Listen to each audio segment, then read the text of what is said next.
계속 믿으시는 거예요. 어쩐지. 진짜 몇 살이야? 젊어 보이는데 진짜 몇 살이야? 33이 어쩐지. 그걸 반복하시더라고요. 반복하시는. 그리스도인은 무엇으로 사는가? 그런 제목이에요. 여러분, 사람들은 사는 방식이 저마다 다 다릅니다. 살아가는 원리도 다르고 방법도 다르고요. 추구하는 이상도 다릅니다. 비전도 달라요. 목적도 다릅니다. 행보도 다릅니다. 여러분, 어떤 사람은 돈을 의지해서 살아갑니다. 또 어떤 사람은 평안을 추구합니다. 또 어떤 사람들은 쾌락을 즐기며 살아가는 것을 최고의 즐거움으로 낙으로 여깁니다. 그래서 그런 말이 있죠, 여러분들. 노세 노세 젊어서 노세 늙어지면 못 노나니. 젊어서 놀면은 그렇게 재밌나요? 아니면 연세 많이 지긋해지시면 재미가 없나요? 그렇지는 않죠. 하나님이 마음에 기쁨을 주시면 젊어서 놀아도 재미있고, 하나님이 마음에 즐거움을 주시지 않으면 젊어서 놀아도 재미없습니다. 오늘날의 젊은이들은 좋은 스펙을 잘 쌓기 위해서 엄청나게 많은 노력을 기울입니다. 학생들은 공부를 잘해서 좋은 대학에 진학을 하고 좋은 직장에 들어가기를 소망합니다. 그렇다면 과연 우리 그리스도인들은 어떻게 살아가야 할까요? 그것이 오늘 본문이 우리에게 주시는 답입니다. 우리가 그리스도인이라 할지라도 세상적인 것들이 전혀 필요하지 않은 것은 아닙니다. 하지만 우리는 그리스도인이기 때문에 우리의 삶의 원리와 방법은 비그리스도인들과는 사뭇 달라야 할 것입니다. 과연 우리는 무엇으로 살아야 하겠습니까? 무조건 다르면 되나? 또 그렇지도 않아요. 어떤 건 공통적인 것이 있습니다. 어떤 건 비율에 따라서 달라질 수도 있습니다. 이스라엘 백성들이 요단강을 건너서 가나안 땅에 들어간 직후에 하나님은 여호수아에게 명령을 내리셨습니다. 무슨 명령을 내리셨을까요? 40년 동안 하나님이 만나 매출하기를 이스라엘 백성들에 딱 내려주십니다. 가나안 땅에 들어가서 그 소산을 먹는 그날부터 만나가 그쳐버립니다. 하나님의 방법은 항상 정확해요. 빈틈이 없으세요. 실수가 없고 오차가 없습니다. 이 점을 여러분들이 기억하셔야 됩니다. 무엇을 명령하셨을까요? 지금 막 가나안 땅에 들어간 상태였습니다. 요단을 막 건넌 상태였어요. 그 명령에 대해서 또한 여호수아는 어떻게 행했습니까? 하나님은 여호수아에게 다시 할례를 행하라. 할례에 대해서 명령을 하셨습니다. 왜 하나님은 여호수아에게 할례를 행할 것을 명령하신 것입니까? 여호수아에게 할례를 행할 것을 명하신 시점과 장소가 중요합니다. 2절에 있는 말씀이니까 그때에 이렇게 그때가 언제일까요? 앞에 있는 내용들입니다. 다 받아요, 여러분. 앞에 이스라엘 백성들이 요단강을 건넌 다음에 요단 서편에 있었던 모든 왕들이 그 소식을 듣고 마음이 높고 정신을 잃어버렸을 때, 바로 그때에 하나님께서는 여호수아에게 명령 내리시는 거예요. 너는 부싯돌로 칼을 만들어서 이스라엘 백성들에게 다시 할례를 행하라. 여러분, 참 신기하지 않습니까? 가나안 땅에 살고 있었던 왕들은 요단강이 갈라지고 이스라엘 백성들이 걸어서 요단강을 건넜다는 무시무시한 소식을 듣게 됩니다. 이 소식을 들은 그들은 마음이 높고 정신이 온전하지가 못했어요. 여러분, 이것은 무엇을 의미하는 것입니까? 지금 이스라엘 백성들이 적진의 한복판에 와 있음을 얘기하는 거예요. 적진의 한복판에 있는 이스라엘 백성들에게 하나님 말씀하십니다. 칼을 쥐어주면서 야, 이 칼을 가지고 할례를 다시 행해야 돼. 이게 아니라 너는 칼을 만들어. 칼도 안 주시는 거야. 칼도. 뭐 하려고 그러면 우리는 맨날 그러죠. 여유가 없어서요. 돈이 없어서요. 뭐 시간이 없어서요. 하나님 만들어서 해가라. 만들어서. 없으면 만들어서 해야 된다. 부싯돌로 칼을 만들어서 이스라엘 백성들에게 다시 할례를 행하라. 이것은 대단한 명령이에요. 이거 엄청난 위험에 지금 이스라엘 백성들이 직면할 수 있음을 의미하는 것입니다. 할례는 일종의 포경수술하고 똑같은 것입니다. 할례를 받으면 고통이 사라질 때까지 전투력을 잃어버립니다. 오늘날처럼 기술과 장비가 좋았던 시절이 아니었기 때문에 할례의 고통은 한 달이 갈 수도 있고 두 달이 갈 수도 있는 그런 상황이었어요. 훨씬 더 길고 오래 갈 수밖에 없었습니다. 그러니 이스라엘 백성들 전부가 할례를 받았다는 것은 적들 앞에서 완전히 무장 해제가 된 상태에 이르게 되었음을 의미하는 것입니다. 이처럼 위험천만한 일을 하나님은 이스라엘 백성들에게 명령하고 있는 것입니다. 신기한 것은 여호수아는 그대로 순종했다는 겁니다. 여러분, 우리에게 하나님이 주시는 명령 어떠십니까? 순종할 수 있는 것들입니까? 순종할 수 없는 것들입니까? 여러분, 순종할 수 있는 것과 순종할 수 없는 것을 골라서 하고 있지 않나요? 우리는 할 수 있는 것은 yes, 예. 주님, 제가 할게요. 제가 할게요. 딴 사람이 시키면 왜 딴 사람이 시켜요? 제가 안 되니까요, 주님. 기분 나쁘게. 그래, 정말 내가 하기 싫은 걸 하나님, 저건 개똥이한테 좀 맡겼으면 좋겠어요. 요즘 70에도 다들 정정하시고 힘이 있으니까 70 넘으신 우리 안수 집사님들에게 맡기면 안 될까요? 이게 사람들의 생각이라는 것입니다. 근데 여호수아는 어떻게 했어요? 그 명령을 그대로 받고 그대로 행해요. 아무리 봐도 불가능한 거예요. 사람은 무엇으로 사는 것입니까? 오늘 본문이 가르쳐줘요. 여호와의 입에서 나오는 말씀으로 산다는 겁니다. 하나님의 할례를 행하라고 명하신 진짜 이유가 무엇입니까? 이유 4절 5절에 나와 있어요. 이스라엘 백성들 가운데서 출애굽 이후에 광야에서 태어난 자들은 할례를 받지를 못했기 때문입니다. 이스라엘 백성들은 구름기둥과 불기둥의 인도를 따라서 움직였어요. 40년을 사막에서 돌았어요.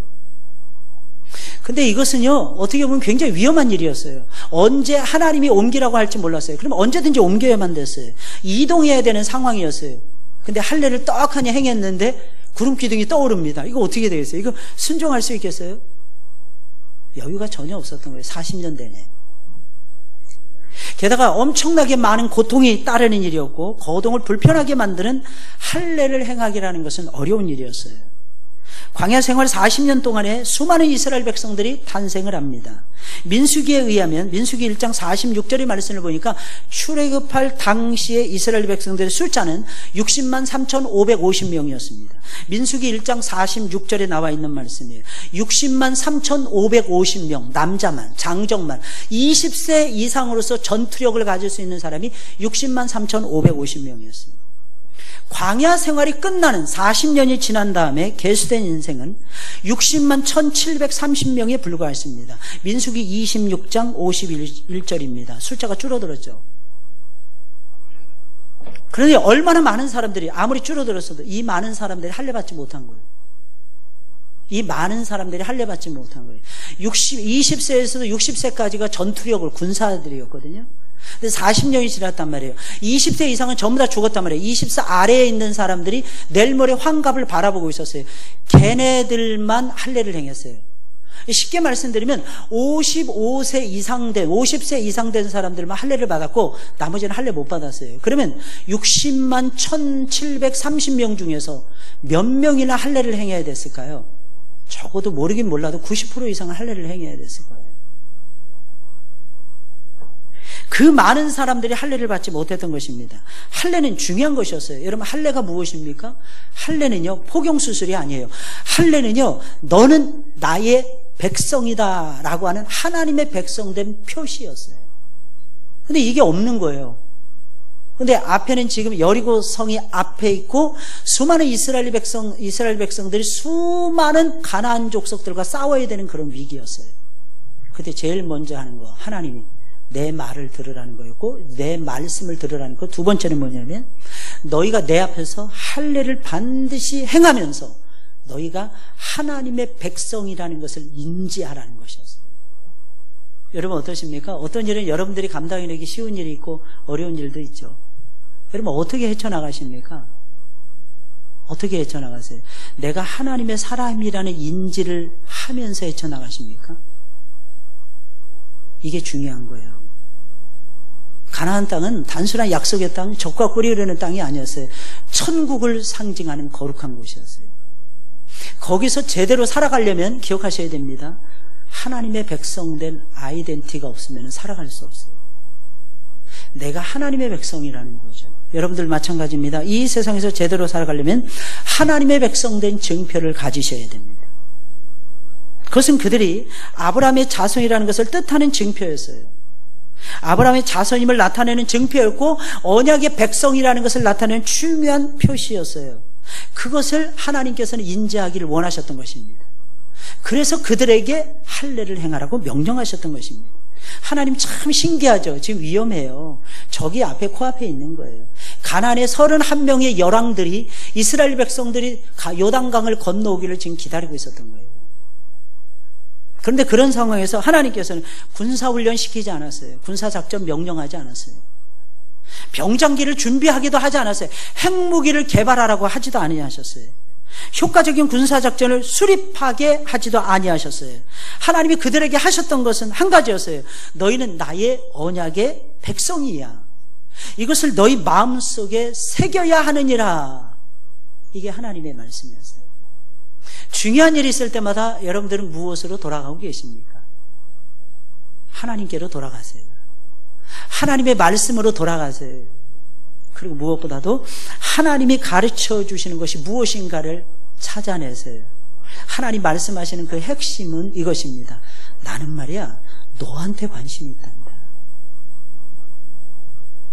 나는 너한테 관심이 있어. 하나님, 저는요 저들을 어떻게 이길까 걱정이 돼요. 저들을 어떻게 꼬꾸라뜨리고 이 땅을 우리가 차지한단 말입니까? 얘야, 그 땅은 내가 너한테 준 땅이잖아. 내가 관심 있는 것은 내가 그 땅을 다스릴 만한 자격을 갖추느냐 못 갖추느냐. 그러려면 내 사람이 돼야 된단다. 너는 내 사람이 돼야 된단다. 어떤 일의 결과가 아무리 준비했는데도 좋은 결과가 안 나타났어요. 이유가 뭔지 아십니까? 내가 아직도 훈련이 안 된 거예요. 내가 아직도 그것을 받을 만한 자격 요건을 제대로 못 갖추고 있는 거예요. 물론 하나님의 은혜로 받습니다. 그러나 기억하셔야 돼요. 그 은혜는 나를 연단시키는 것까지 포함되고 있어요. 내가 변하지 않는데 하나님의 은혜는 내가 변하는 건데, 나는 변하지 않은 상태에서 내가 원하는 것을 주변을 통해서 얻는다? 얻어도 소용없어요. 금방 빼앗깁니다. 그 자리에 올라서도 아무 소용없어요. 그 자리 금방 놓칩니다. 요지는 뭐냐면 그것을 내 것으로 취할 수 있는 나의 나됨이에요. 그렇게 함으로써 하나님이 원하셨던 것이 무엇입니까? 믿음으로 살라는 거였어요. 너희는 믿음으로, 내 백성은 믿음으로 살아야 됩니다. 이 원리는 오늘날 우리에게도 동일하게 적용이 됩니다.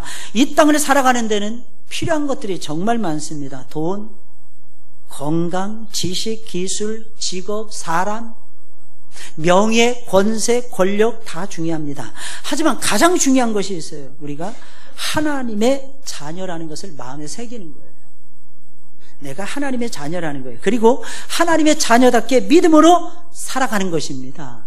내가 하나님의 자녀라는 것을 다시 말씀드려요. 마음에 새기고 하나님의 자녀답게 믿음으로 행진해 가는 거예요. 여러분, 이것이 제일 중요한 것입니다. 앞서서도 말한 것처럼 그리스도인들은 살아가는 삶의 원리와 방법이 다른 것입니다. 그리스도인들은 어떻게 살아야 될까요? 그리스도인은 환경에 따라서 좌우돼서 살아가는 존재들이 아닙니다. 그리스도인들은 어떻게 살아갑니까? 뭘 성공했다, 실패했다, 그런 것에 따라서 울고 웃는 자들이 아닙니다. 그리스도인들은 뭐하는 사람들입니까? 내가 하나님의 자녀라는 것을 마음에 새기고 살아가는 사람들이에요. 그리고 그 마음에 새긴 그 믿음을 가지고 믿음으로 이 세상을 살아가는 사람들이 그리스도인이에요. 그러면 이스라엘 백성들이 할례를 받은 것의 이름은 무엇이라고 했고, 그 이름의 뜻은 또한 무엇이었습니까? 두말할 필요 없이 그건 길갈이었어요. 길갈은 수치가 굴러갔다 이런 뜻이에요. 굴러갔다. 요단강 딱 건너자마자 첫 번째 나오는 큰 평야가 길갈이었습니다. 이스라엘 백성들은 어려우면 길갈을 찾았어요. 다시 사울이 왕으로 세워진 장소도 길갈이었습니다. 또한 가슴 아픈 일이지만 이스라엘 백성들이 우상을 만들어서 섬겼던 유명한 장소도 역시 길갈이었습니다. 무조건 길갈만 돌아가면 되느냐? 그건 아니에요. 근데 길갈로 돌아가는 것은 아름다운 일이었습니다. 성경의 나눠주에 보면 길갈이라는 것은 굴러간다는 뜻으로 되어 있습니다. 9절에서 하나님은 여호수아에게 내가 오늘 애굽의 수치를 너희에게서 굴러가게 하였다, 떠나가게 하셨다라고 말씀하고 계십니다. 애굽의 수치가 떠나간 곳이 길갈이라는 거죠. 애굽의 수치가 떠나간 곳이 길갈이라는 거죠. 그럼 애굽의 수치가 도대체 무엇이었을까요? 왜 하나님께서는 이스라엘 백성들이 할례를 받을 때에 애굽의 수치가 굴러갔다라는 표현을 쓰시면서 애굽의 수치를 언급하신 걸까요? 애굽의 수치란 얼핏 생각해보면 이스라엘 백성들이 애굽에서 종살이한 것이라고 떠올릴 수 있습니다. 근데 그게 아니에요. 그게 종살이한 것이 떠올리는, 만약에 종살이한 것이었다면 여러분 잘 들으셔야 됩니다. 신약의 사도 바울은 오네시모를 빌레몬에게 보낼 필요가 없어요. 하나님의 사람들은 사회적인 구조나 모순도 인정합니다. 받아들입니다. 한 번도 사도 바울은 노예 해방 운동을 펼쳐야 된다 이런 말을 해본 적이 한 번도 없었습니다. 단 한 번도. 오히려 그는 순응했어요. 하나님이 세워놓으신 질서라고 해서 순응했습니다. 왜냐하면 인간의 삶의 본질은, 잘 들으셔야 됩니다, 노예냐 자유민이냐에 따라서 달라지는 것이 아니라 영적인 상태가 노예냐 자유이냐에 따라서 달라지는 거예요. 하나님은 그걸 수치스럽게 생각하지 않았어요. 누군가의 종노릇을 했다면 그건 분명 수치스러운 일이 분명합니다. 하지만 하나님은 애굽의 수치라고 말씀하신 것은, 하나님이 그렇게 언급하신 것은 그것만 얘기하는 것이 아니었어요. 출애굽기와 민수기의 말씀을 자세히 들여다보면 그것을 이해할 수 있는데, 이스라엘 백성들은 안타깝게도 애굽에서 수치스러운 삶을 살아가고 있었어요. 그것이 무엇인 줄 아십니까? 첫째, 하나님을 몰랐다는 것입니다. 하나님을 몰랐어요. 하나님을 너무나도 오랜 세월 동안 잊어버리고 살았어요. 더 놀라운 사실은 하나님을 섬기는 방법조차도 그들은 잃어버리고 살고 있었어요. 이게 애굽에서의 수치예요. 여러분, 그리스도인의 가장 큰 수치가 무엇인 줄 아십니까? 하나님을 잊어버려요. 하나님을 섬기는 방법을 놓치면서 살아가는 거예요. 그저 세상 일에만 분주하고요. 세상 일이 아니더라도 자기 즐거움에 빠져서 살아가는 거. 나는 이거는 꼭 해야 돼. 여러분, 그런 게 어디 있어요? 우리가 이 세상 살아가면서 딱 한 가지 있죠. 하나님 앞에 예배하는 거. 이거 빼놓고는요, 나머지는 다 버릴 수 있어야 되는 겁니다.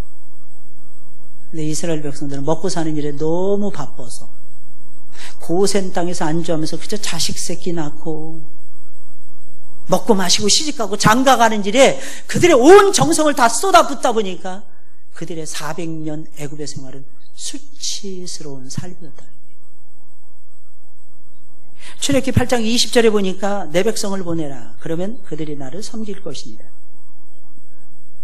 말씀하셨을 때 바로가 모세에게 이렇게 얘기합니다. 너희는 가서 이 땅에서 너희 하나님께 제사를 드리라.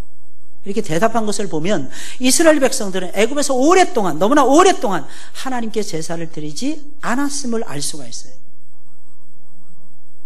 출애굽한 이후에 광야에서 지낼 때에 그들이 하나님께 원망과 불평을 그치지 않았던 것만 보아도 그들이 하나님과의 관계에서 제대로 관계를 맺지 못하고 있었음을 여실히 보여줍니다.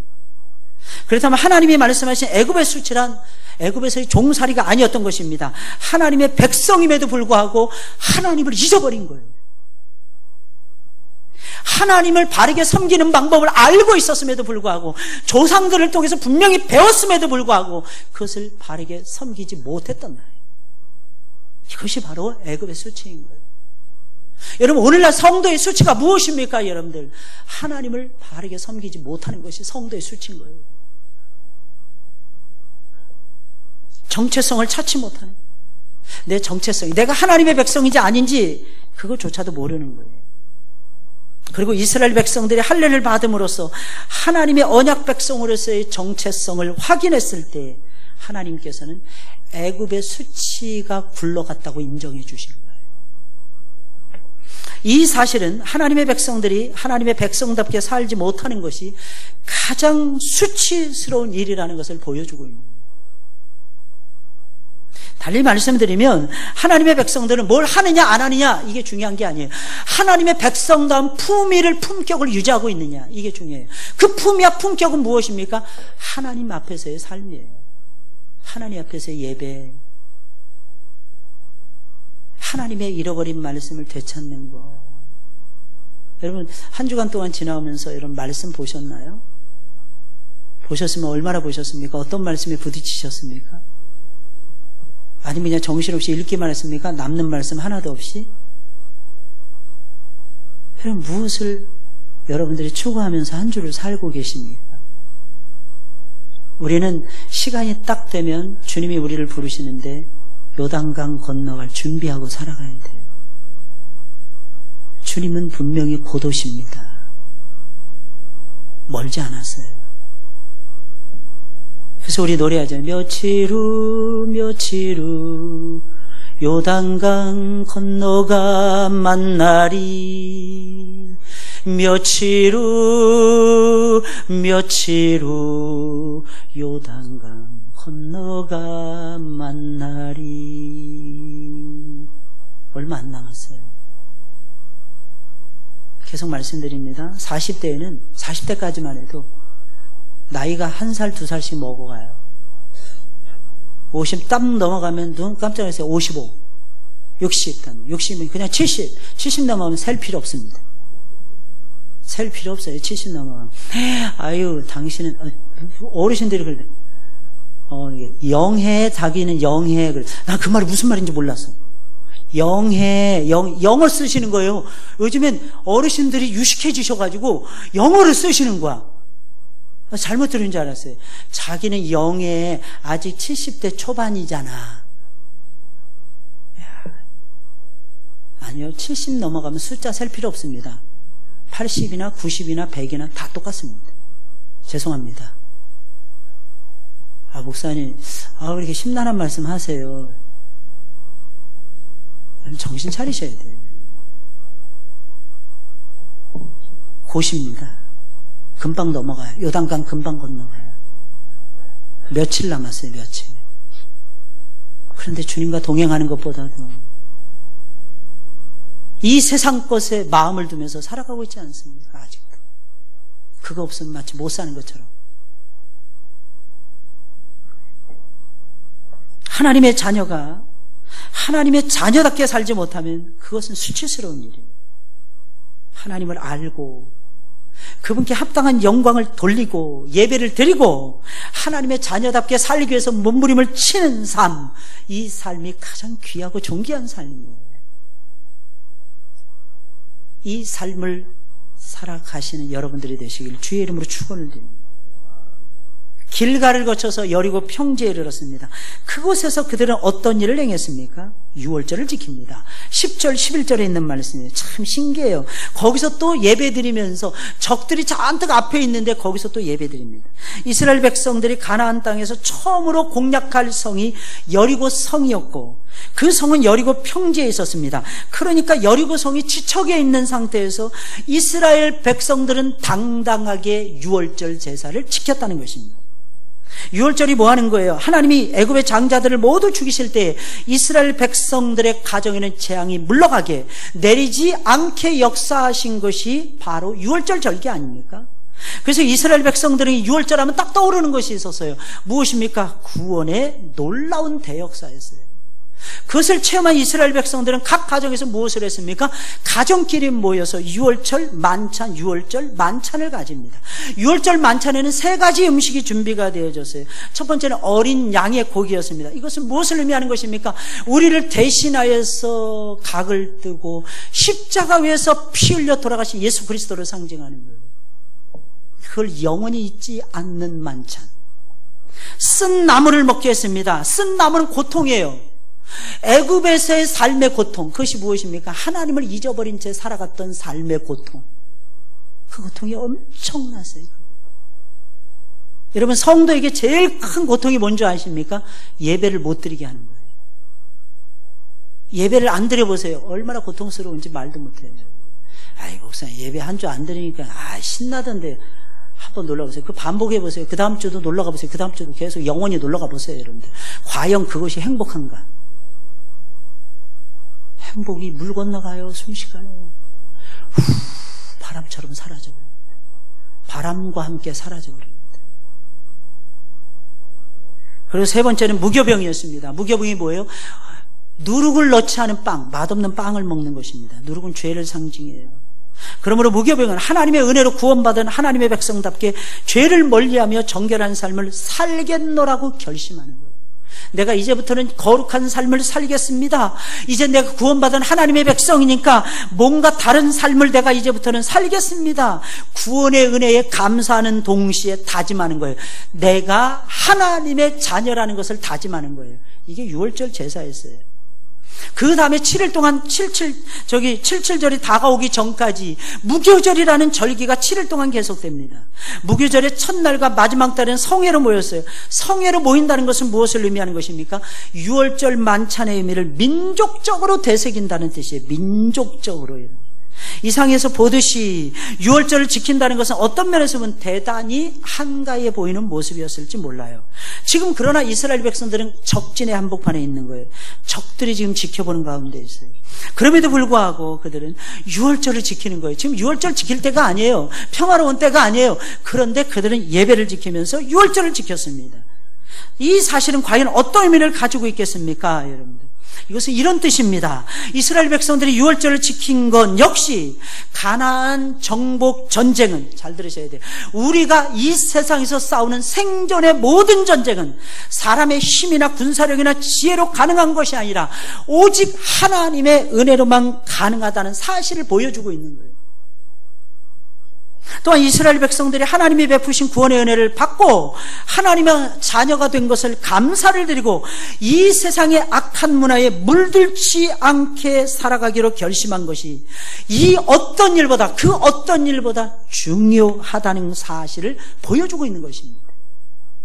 그래서 그들은 할례를 행하고 유월절 제사를 드렸다는 것입니다. 성도에게 제일 소중한 것이 무엇입니까? 그것은 성도다워지는 것입니다. 성도다워지는 것 다음으로 중요한 것이 무엇입니까? 하나님이 기뻐하는 예배를 드리는 거예요. 그것은 하나님이 우리에게 주신 명령이에요. 성도는 무엇으로 삽니까? 하나님이 기뻐하시는 그것을 행하면서 살고 하나님 앞에서 예배 드리는 즐거움으로 사는 거예요. 그게 성도의 삶이에요. 무엇으로 여러분들의 삶을 윤택해요? 뭐 크고 작은 일들이 진짜 많죠. 아이, 목사님 살아보세요. 신경 쓸 일이 한두 가지가 아니에요. 누가 모릅니까? 저도 살면서 신경 쓸 일이 한두 가지가 아닙니다. 저라고 해서 여러분 생각해보세요. 여러분들은 여러분들 자신들만 걱정하면 되잖아요. 저는 안 그래요. 여러분, 우리 모든 성도들의 다 근심 걱정을 제가 떠안고 기도해야 됩니다. 제가 힘들겠어요? 여러분들이 힘들겠어요? 여러분들이 훨씬 더 힘듭니다. 왠지 아십니까? 일하는 자는 반드시 기억하셔야 돼요. 일하는 자는 하나님이 주시는 어마어마한 파괴적인 힘이 있어요. 저는 여러분들에게 그 힘이 부여됐으면 좋겠어요. 겉으로 보기엔 제가 더 힘들 것 같죠? 제가 더 힘들지 않아요. 착각하지 마세요, 여러분들. 겉으로 보기엔 숫자적으로 따져보면 제가 더 힘든 것 같지만 하나님을 의지하는 제가 힘들겠어요, 여러분들? 처음부터 끝까지 하나님만 의지해요. 하나님만 바라봅니다. 이유는 아주 간단합니다. 그분만이 나의 도움이심을 알기 때문입니다. 그분만이 나의 도움이지. 오늘 유초등부 주관으로 어린이 청국잔치 했어요. 내려갔더니 난리가 없어요. 저한테 막 부장 집사님이 오셔서 목사님 이거 가지고 사드세요 그러면서 잔뜩 주시더라고요. 아무리 돌아봐도 제가 먹을 수 있는 건 없었어요. 딱 두 가지였어요. 딱 두 가지. 전사님한테 그랬어요. 내가 먹을 건 하나도 없어, 전사님. 근데 정신이 없는지 못 들은 것 같더라고요. 정신이 없어요. 애들이 막 오니까 정신이 하나도 없죠. 먹을 거 딱 두 가지 발견했습니다. 수박하고 김밥. 나머지는 제가 먹을 수 있는 것이 없었어요. 일단 밥부터 먼저 먹고 김밥 나중에 먹으려고, 수박은 올라가면서 제가 너무 허기져서 예배 끝난 다음이었으니까 올라가면서 다 먹었어요. 그래서 쓰레기통에 버리고 밥 먹었더니 어떤 분이 목사님 이 김밥 먹어도 돼요? 그랬더니 저는 그분이 다 먹을 줄 몰랐어요. 다 먹어버리시더라고요. 저 김밥 한 쪽도 못 먹었어요. 그냥 다 먹어버리더라고. 어떻게 그럴 수가 있지? 목사님 이거 드시면서 이게 먹으면서 그렇다고 제가 먹지 말라고 그럴 수는 없잖아요. 먹다 보니까 마지막 라스트 원 하나 꽁지가 남아있어. 그것도 남기라고 할 수도 없잖아요. 저한테 물어보지도 않고 그 라스트 원도 자기 입으로 들어가더라고요. 결국은 제가 수박만 먹었어요. 근데 돌아보고 이러는데 얼마나 재밌는지 몰라요. 쉬지 않고 제가 1부, 2부, 3부, 4부까지 지금 예배 인도하는 거였어요. 끝나자마자 기도 인도해야 되고요. 셀장 성경 공부 인도해야 되고 4시부터 우리 교사대학 첫 테이프 끊는데 교사훈련 제가 또 테이프 끊어야 됩니다. 그리고 6시부터 바이블키 하고요. 집에 들어가서 쉬면 빨라야 우리 장로님들이 또 이거저거 의논하자고 하면은 7시 반에 끝나도 안 끝납니다. 우리 장로님들은 대단하세요. 맷집이. 보통 몇 시까지 하면 9시까지 하십니다. 대단하세요. 그리고 어떤 때는 또 빨리도 가시더라고. 감사하게도. 장로님 오늘은 빨리 가시기 바랍니다. 좀 쉬셔야죠. 우리 장로님들도. 여러분 장로님들도 그렇게 감당해내시고 제가 그렇게 감당해내는 이유가 뭔지 아십니까? 여러분들의 기도 때문이에요. 그리고 거기에 하나님의 은혜가 부어지는 거예요. 이 기도와 은혜가 맞물려서 하나님이 저를 지켜주시더라고요. 여러분 기억하셔야 됩니다. 우리가 하나님의 자녀로서 자녀답게 사는 것이 얼마나 중요한지 몰라요. 그게 거룩이더라고요. 그게 생명이더라고요. 우리가 하나님의 자녀가 된 이상은 이 세상의 논리와 이 세상의 원리와 이 세상의 가치관과 이 세상의 세계관과 이 세상의 방법을 따라 살아서는 안 됩니다. 그러면 하나님의 백성이 아닌 거예요. 하나님이 원하시는 대로 살아야 됩니다. 말씀 따라 사셔야 돼요. 솔라 스크랍추라. 오직 하나님의 말씀. 오직 하나님의 은혜. 솔라 그라티아. 오직 믿음으로. 솔라 피데. 오직 하나님의 영광. 솔라 데이 글로리아. 놓치시면 안 돼요. 이게 우리가 살아가는 믿음의 모습이에요.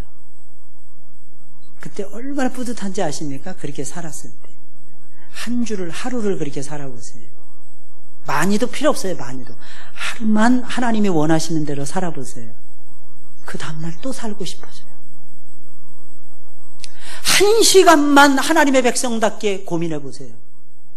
그 다음엔 2시간, 10시간, 20시간, 30시간 하나님의 사람답게 고민하고 생각합니다. 많이도 필요 없어요. 많이도. 마라토너들은 42.195km를 절대로 끝을 바라보고 달리지 않습니다. 끝을 바라보고 달리면 미칠에 겁이 나요. 왜냐하면 너무 무거운 짐이에요. 42.195km는 어마어마한 거리예요. 100리가 넘습니다. 어마어마한 거예요. 100리가 뭐예요? 100리가 조금 넘네요. 10리가 4km인가 이렇게 돼요. 제가 10km 단축 마라톤을 뛰어본 적이 있었어요. 고등학교 1학년 때. 와, 진짜 끝이 안 보이더라고요. 10km 단축 마라톤 뛰어보셨습니까? 1800명이 뛰었어요. 1800명. 제가 거기서 100등 했습니다. 할렐루야. 1800명 중에 100등 했다니까요. 그래서 한 번은 교회 와가지고 예수 믿고 아이들 후배들 착해서 무용담을 펼치면서 자랑했습니다. 제 친구들이 그 안에 있었거든요. 같은 고등학교 다니는. 얘네들이 가만히 있더라. 야, 너 왜 가만히, 너 몇 등 했니? 제가 그랬더니, 나 60등 했는데, 그래. 너는 몇 등 했어? 나 35등. 와, 기가 죽더라고요. 하나님들이 그런 놈들만 뽑아서 우리 교회 보내줬더라고. 100등, 나보다 더 잘 달리는 애들만. 야, 그러면 내가 진짜 얘기할 때 말을 하지. 이래서 애들이 그래. 네가 너무 재밌게 얘기해가지고 우리가 끼어들 틈이 없었대요. 그래서 걔네들한테 제가 그랬어요. 야, 너네들 참 좋은 친구들이야. 야, 내가 그 얘기 하는데도 너네 가만히 있고 정말 좋은 친구들 아닙니까? 홀라당 끼잖아요. 다른 사람한테. 그때 그 10km 달리는데 정말 미쳐 죽는 줄 알았어요. 그리고 한 일주일은 허벅지 아파가지고 계단을 못 올라갔어요. 일주일 동안은. 근데 여러분 생각해보세요. 42.195km를 달린다? 보통 어려운 게 아니에요. 근데 그들은요 절대로 42.195km를 달리는 연습을 매일 하지 않습니다. 그 당일날만 42.195km를 달린답니다. 그리고 매일 뛰면서 어떻게 하는지 아십니까? 한 10km, 20km 이렇게만 달리고 또 쉬고. 그러면서 자신감을 계속 키운답니다. 자신감. 그리고 눈앞에만 보고 뛴답니다. 눈앞에, 멀리 안 본답니다. 멀리 보면 저기 언제 갈까 이게 걱정이 되는 거야. 근데 눈앞에만 보이면 저기만 달리면 되지, 저기만 달리면 되지, 저기만 내가 달리면 돼. 여러분, 인생도 똑같습니다. 일이 산더미처럼 쌓여있을 때 많죠. 이것도 해야 돼, 저것도 해야 돼, 저것도 해야 돼. 이거 언제 다 할까? 아니요, 천리길도 한 걸음부터입니다. 하나씩 하나씩 하다 보면 다 되게 돼 있어요. 하나님은 우리에게 그런 지혜를 주십니다. 한 시간씩만 투자하세요. 하루만 하나님의 백성답게 살아보세요. 여호수아가 이스라엘 백성들을 이끌고 여리고에 가까이 이르렀을 때 누구를 만났습니까? 그는 어떤 요구를 받았습니까? 여호수아는 여리고에 가까이 왔을 때 여호와의 군대 장관, 군대 대장을 만났습니다. 그는 여호수아를 보자마자 이렇게 요구합니다. 내 발에서 신을 벗으라. 내가 선 곳은 거룩한 땅이니라. 왜 신을 벗으라고 요구했을까요? 당시에 신을 신는다는 것은 종이 아니라 자유민이라는 뜻이었어요. 신을 벗으라요. 너는 나의 종이다. 각인시켜 주시는. 너는 신을 벗음으로써 내가 나의 종이라는 것을 드러내야 된다. 너는 전쟁을 하거나 뭘 하든지 너는 나의 종이야. 하나님 그걸 인식시켜 주십니다. 가나안 땅을 정복하는 것은 단순히 새로운 땅을 점령하는 것이 아닙니다. 그 땅은 하나님이 아브라함에게 주신 땅을 찾는 거였어요. 그의 후손들에게 약속하신 약속의 땅이었어요.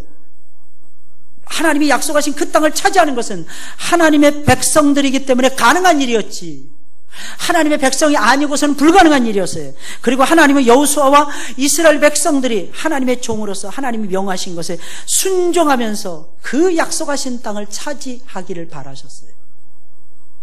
그래서 여호와의 군대 대장은 여호수아에게 신을 벗을 것을 요구했던 것입니다. 여러분, 신을 벗고 있습니까? 여러분들은 신을 벗었습니까? 나는 자유야, 자유야. 나는 자유를 누리면서 살래. 아이, 목사님, 예수 믿으면 이런 자유가 있는지 몰랐어요. 기억하셔야 됩니다. 그 자유로 사랑 가운데서 종노릇 하셔야 돼요. 그게 진짜 자유입니다. 우리는 고백하죠. 오 자유, 오 자유, 나는 자유하리라.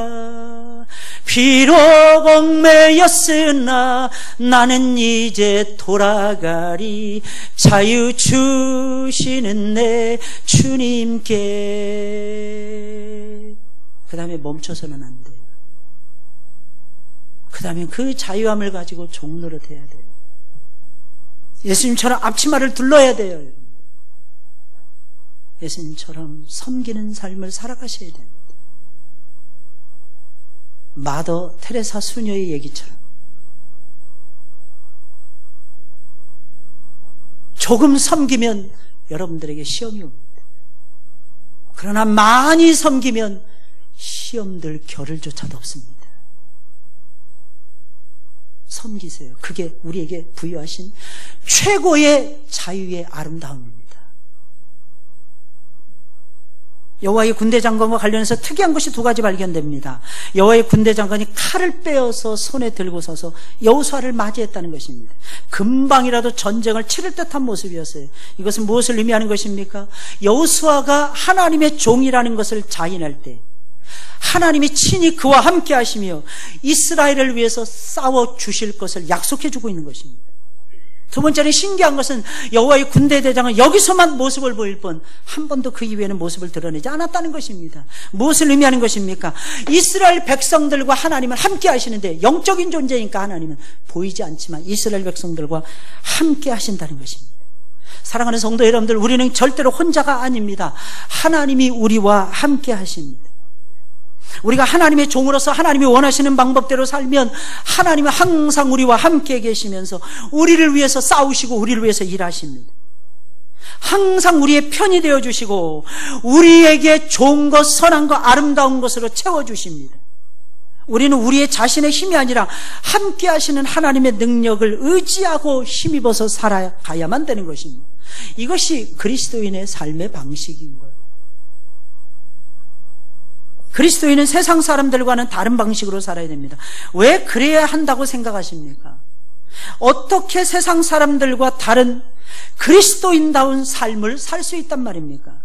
여러분 자녀를 키울 때, 여러분들이 무슨 일을 앞두고 있을 때 여러분들은 어떤 방법을 취하고 계십니까? 세상적인 방법을 취하고 계십니까? 믿음의 방법을 취하고 계십니까? 어떤 노력을 기울이고 계십니까? 아주 오래전에 어떤 CF의 광고 멘트에서 이런 말이 있었어요. 우리는 노는 물이 달라. 우리는 노는 물이 달라. 기억나실지 모르겠어요. 그 말처럼 우리 그리스도인들이 살아가는 방법은 세상 사람들이 살아가는 방법과 달라야 됩니다. 비그리스도인들과는 다른 원리, 다른 마음, 다른 생각, 다른 방법으로 이 세상을 살아가셔야 돼요. 다른 안경을 끼고 바라보셔야 된다는 게 결코 쉬운 일은 아니지만 그렇게 살기로 결심하시는 여러분들이 되시길 주의 이름으로 축원을 드립니다. 그러면 하나님이 도와주십니다. 하나님이 정체성, 그리스도인이라는 정체성 가지고 계십니까? 하나님 앞에 예배 드리는 예배의 정체성, 절기를 드리는 절기의 정체성. 어떤 분들은 참 희한하더라고요. 예배는 잘 드리는데 절기의 중요성은 또 모르더라고요. 또 어떤 분들은 그렇게 해요. 청교도들은 절기를 안 지켰대요. 그러면 청교도들이 추수감사절은 왜 만들었을까요? 저는 참 이해가 안 가요. 그런 면에서. 우리는 과연 좋고 선하고 아름다운 것은 자꾸 키워가야죠. 할렐루야. 왜 그걸 없앱니까? 하나님께 유리하고 우리의 영혼을 살리는 방법인데. 하나님이 여러분들을 특별히 사랑해 주시길 바라시잖아요. 하나님이 여러분들에게 특별한 은혜와 복을 주시길 원하시잖아요. 아닙니까?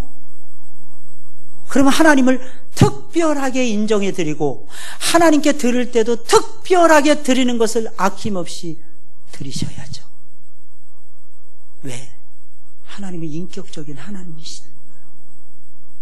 하나님이 그걸 원하십니다. 그리스도인다운 원리와 방법으로 여러분들이 살아가신다면 하나님이 주시는 은혜가 계속될 것입니다. 능력과 지혜가 여러분들에게 부어지게 될 것입니다. 할렐루야. 힘내시고 그리스도인답게 살아가시길 주의 이름으로 축원을 드립니다.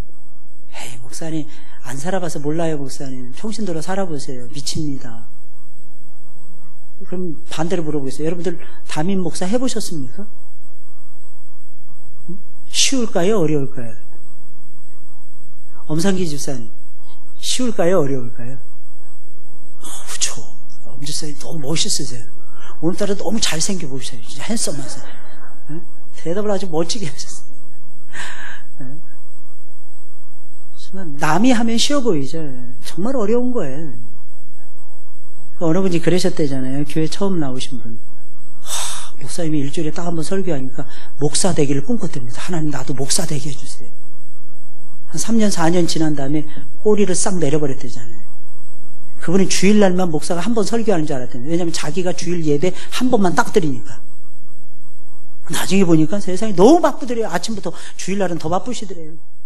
게다가 일주일 내내 새벽 예배인데 수요 예배 있죠. 신방 가야죠. 대신방이 있죠. 소신방이 있죠. 많더랍니다. 게다가 가르쳐야죠. 세상에. 하나님 나 목사 못하겠어요. 누가 자기 시켜준다 그랬나? 하나님은 시켜준다고도 안 하셨어. 자기가 여러분 기억하셔야 됩니다. 우리는 그리스도인의 방법으로 살아가야 됩니다. 주님이 원하시는 방법. 여러분 그렇게 살면서 승리하시길 예수님의 이름으로 축원을 드립니다. 할렐루야. 우리 찬송 부르겠습니다.